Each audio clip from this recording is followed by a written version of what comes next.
Ever since Sony decided to move its headquarters from Japan to California, of all places, it's just been a rough ride. Not not particularly in for them, by the way. They probably have it rough and they won't admit it. But mostly for people who are dedicated customers and fans of the company, and to a higher extent, PlayStation. But it's done a lot of things that it would never do in Japan, but we all know would definitely happen in California.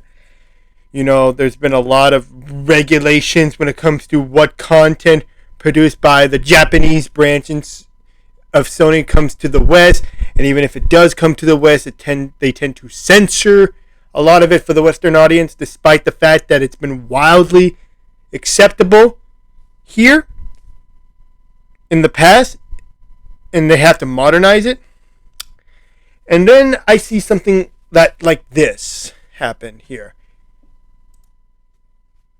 Sony's Social Justice Fund adds new partners to promote diversity.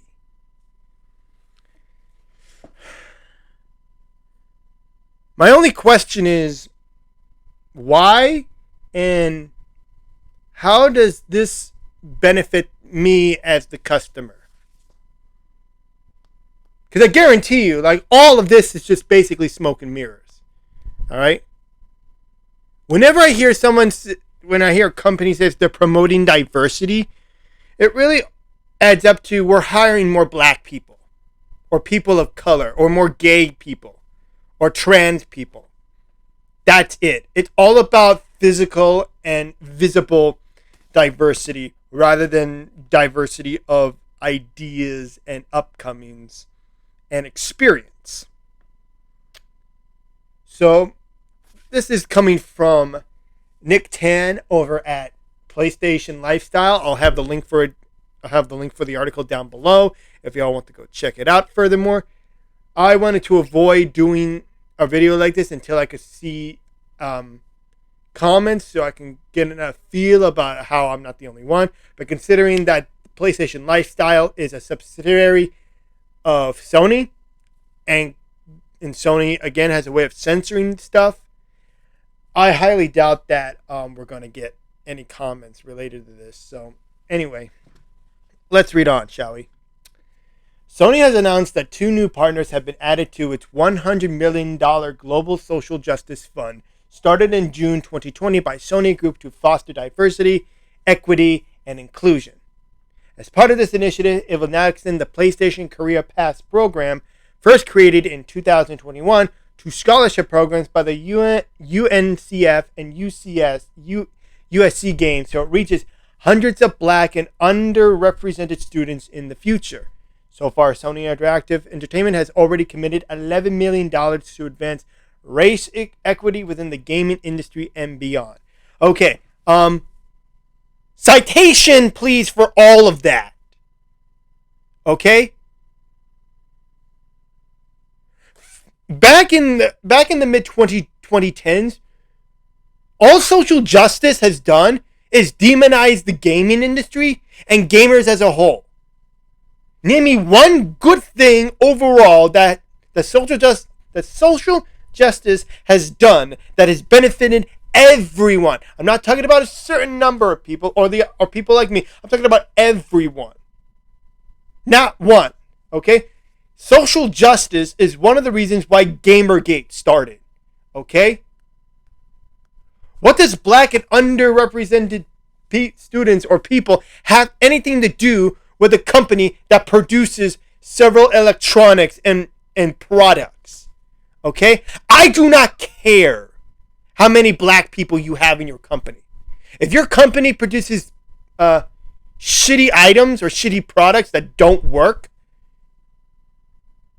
all right, and the only answer you have to that is, look how many black people we're hiring, look how much money we're donating to a social justice fund, then my only question is, how does this benefit me as the customer? Not as a white man, but as the customer. Okay? That's what I want to know. All right? Plus, what what does a social justice fund do, or what a global social justice fund do anyway? What's its purpose? Okay, the only thing that equates to actual work done under the guise of social justice is people going on their phones and tweeting racism on Twitter. And people have made that somehow a full-time job where they sit on their ass. They don't talk to anyone in the room or over a phone. They just go on Twitter and they just call everyone bigots that don't agree with them. That's it. That's all social justice is. So all I see from this is you're giving $100 million to a fund for people to go on Twitter to attribute nothing to society and ultimately attribute nothing constructive or competent to the company. And you're just giving them free money to sit on their ass, to be on their phones 8 hours a day, 5 days a week, and just tweet shit that isn't true. At people like me. Alright? Tiffany Johnson, SC's global head of diversity, equity, and inclusion, says in a statement on the company's blog that these scholarship programs will help fund mentorships and early career support to aspiring black university students seeking degrees related to the industry. Why is it black? Okay? If you ask me, anyone who's not Asian is underrepresented. Anyone who's not, Indian American. And when I say that, I'm talking about people from Indonesia, not Native American. I'm talking about Indian American people who are not Asian or Indian, because those are the people who are at the top of the class. They are the people who scored the highest test scores and across the nation. Okay? Black people and white people probably tie for like third place or second place last time I checked. But all I know is that Indian American and Asian Americans are top number one in ranking in education. Okay? So why are you just focusing on one underrepresented group when people like me are not even in the top, or at the lower rank of top 3?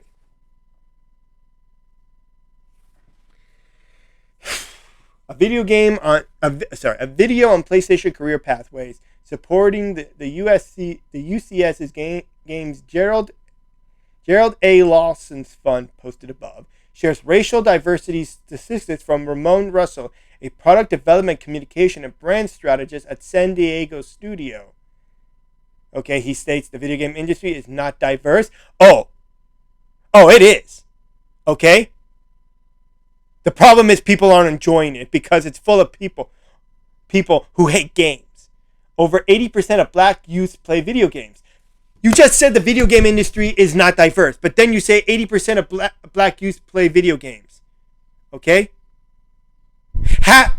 Only people who make up 13% of the population are all of a sudden 80% of them play video games. How is that not diverse? All right? I don't get it. In fact, I think that's great. I think it's great that more of the black population are playing video games. They're getting involved with an art that brings entertainment, okay? That inspires stories, that creates fun. All right? When we flip that number around and look at who's creating the video games, that number is in single digits. Okay? Statistics, please. Again. All right? Most people in this day and age are not interested in certain fields. All right? You can't just expect diversity and inclusion to gain. Again, the whole idea for the industry to get better is if you hire people with talent and competence and a drive to create something that they took part in their youth, that they enjoy and want to share with the entire community. All right? Johnson adds that this is a challenge moving forward, trying to figure out how to attract, engage, prepare talent to not just have a job in the game industry, but have a career. For additional clarity, Sony has shared an additional video revealing that each PlayStation will receive up to $30,000 in scholarship funds, as well as mentorships from PlayStation Studios employees. They will also gain earlier career experiences throughout their college years, with the video showing in-house logos of Santa Monica Studio and Naughty Dog. Oh yeah, Naughty Dog, sure. Yeah, they're very inclusive, and yet over half of their staff has quit as of 2 years ago. As examples of potential companies these students may learn. So, again, how does this benefit the company? Okay? You're not scouting talent, you're scouting skin color. You're promoting racism. Okay? Stop scouting people based on their skin color or their sexuality or their gender, and see what kind of ideas they got. Now, you don't have to shut down every idea, but give every idea a chance and say, I'm sorry, but it's not what we're looking for. Okay? It's just not interesting enough. Okay? Don't fill a company full of morons who can't know how to turn on a damn computer or write a document for a script so that voice actors can read, just because they have a skin color that's not white. People like me. Okay? All this is going to do is do more harm, and it's going to, first of all, it's going to slow down production for any good piece of art, because you have a room full of people who you claim have talent when over half of them don't, and then you're wondering, why is this product not ready? Because the people you hired don't have much experience, or have no experience or drive to do anything, and instead they rather tweet on their phones and sit on their ass 8 hours a day.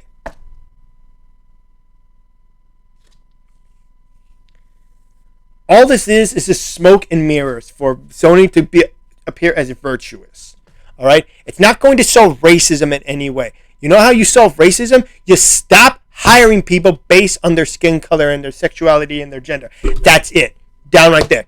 Either everyone of all backgrounds is accepted, or no one is accepted. Okay?